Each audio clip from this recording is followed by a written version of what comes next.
Hi hello friends, నేను మీ చరణ్ తేజ. మీ favourite YouTube ఛానల్కి స్వాగతం, సుస్వాగతం.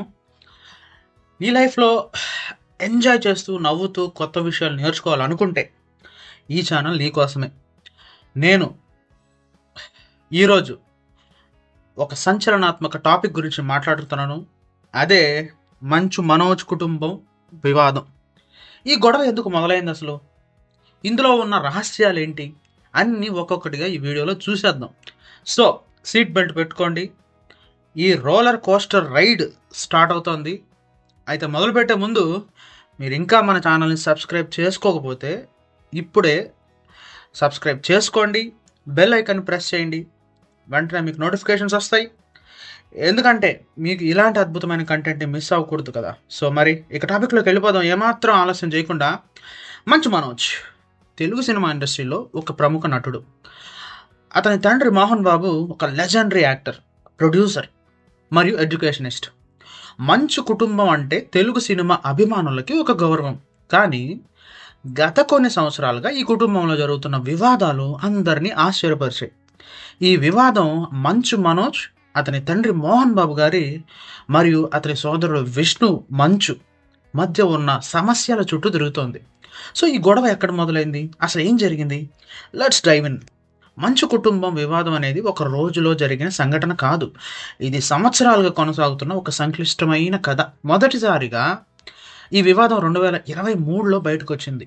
మనోజ్ తన సోదరుడు విష్ణు మంచు మీద సీరియస్ ఆరోపణలు చేశాడు.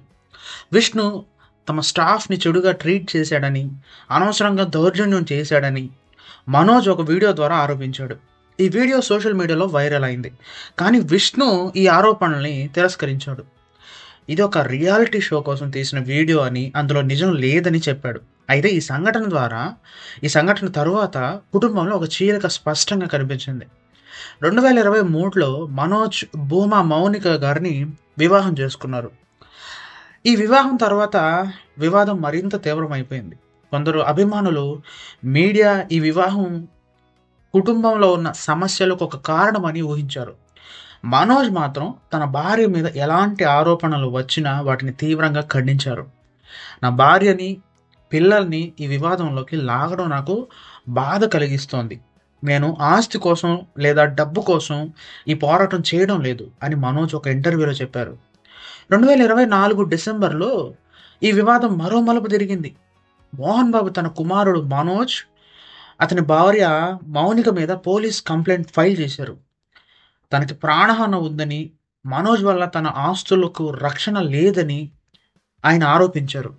ఈ కంప్లైంట్ తర్వాత మనోజ్, మౌనిక మీద కేసు నమోదైంది. అయితే మనోజ్ ఈ ఆరోపణలని తప్పుడు ఆరోపణలని, తనను ఇరికించే కుట్ర అని పేర్కొన్నాడు. నేను ఎప్పుడూ తప్పు చేయలేదు, నాకు భయం లేదు అని ఆయన స్పష్టం చేసేసాడు. సో 2025లో ఏప్రిల్లో ఈ వివాదం మరింత హైలైట్ అయిపోయింది. మనోజ్ తన కుటుంబ ఫామ్ హౌస్లోకి ప్రవేశించడానికి ప్రయత్నించాడు, కానీ గార్డ్స్ అతన్ని ఆపేశారు. దీంతో మనోజ్ ఫామ్ హౌస్ ముందు ధర్నా చేశాడు. అతను అలా రోడ్డు మీద కూర్చుని నిరసన తెలిపిన ఫోటోలు, వీడియోలు సోషల్ మీడియాలో వైరల్ అయిపోయి అతను మీడియాతో మాట్లాడుతూ, నేను నా ఇంట్లోకి వెళ్ళలేకపోతున్నాను, నా కారు వస్తువులు తీసుకునేశారు, నేను ఎవరితోనూ గొడవ పడడం లేదు, కానీ నా హక్కుల కోసం పోరాడుతున్నాను అని చెప్పాడు. ఈ సంఘటనలో మరో ట్విస్ట్ ఏంటంటే, మనోజ్ తన సోదరుడు విష్ణు మీద కారు దొంగతనం ఆరోపణలు చేశాడు. అతను జైపూర్లో తన కూతురు బర్త్డే సెలబ్రేషన్లో ఉన్నప్పుడు తన ఇంట్లోకి 150 మంది చొరవబడి విధ్వంసం చేశారని, తన కారుని తీసుకెళ్లారని కంప్లైంట్ చేశాడు. ఈ ఆరోపణలు విష్ణు టీం తిరస్కరించింది. కానీ ఈ సంఘటన మీడియాలో పెద్ద చర్చనీయాంశం అయిపోయింది.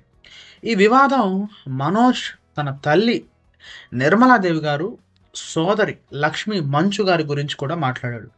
సో లక్ష్మి గారు ఈ విషయంలో పబ్లిక్గా ఎక్కువగా మాట్లాడలేదు, కానీ నిర్మలాదేవి గారు ఒక లేఖ ద్వారా మనోజ్ ఆరోపణలని ఖండించారు. మనోజ్ చెప్పినవి తప్పుడు ఆరోపణలు, విష్ణు ఎలాంటి తప్పు చేయలేదు అని ఆమె అన్నారు. ఈ లేఖ కూడా సోషల్ మీడియాలో వైరల్ అయింది. ఈ వివాదంలో ఆస్తి విషయం కూడా ఒక పెద్ద పాయింట్‌గా చర్చించబడుతోంది. మంచు కుటుంబం వద్ద ఉన్న విస్తారమైన ఆస్తులు, వ్యాపారాలు, మోహన్ బాబు యూనివర్సిటీ వంటివి ఈ గొడవకి కారణమని కొందరు ఊహిస్తున్నారు. కానీ మనోజ్ ఈ ఆరోపణలని తోసిపుచ్చాడు. నేను ఆస్తి కోసం లేదా డబ్బు కోసం పోరాడడం లేదు. నేను నా హక్కుల కోసం, న్యాయం కోసం పోరాడుతున్నాను అని ఆయన స్పష్టం చేశాడు. సో, విష్ణు మంచు భార్య విరానిక రెడ్డి గారు కూడా ఈ వివాదంలో తన అభిప్రాయాన్ని వ్యక్తం చేశారు. ఈ గొడవ మా పిల్లల మీద చెడు ప్రభావం చూపిస్తుంది. వాళ్ళు భయపడుతున్నారు అని ఆమె ఒక ఇంటర్వ్యూలో చెప్పారు.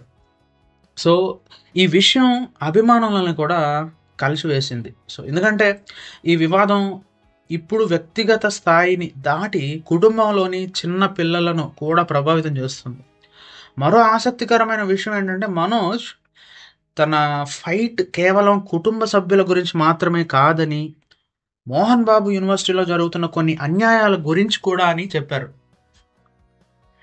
నేను స్టూడెంట్స్ కోసం, స్టాఫ్ కోసం పోరాడుతున్నాను.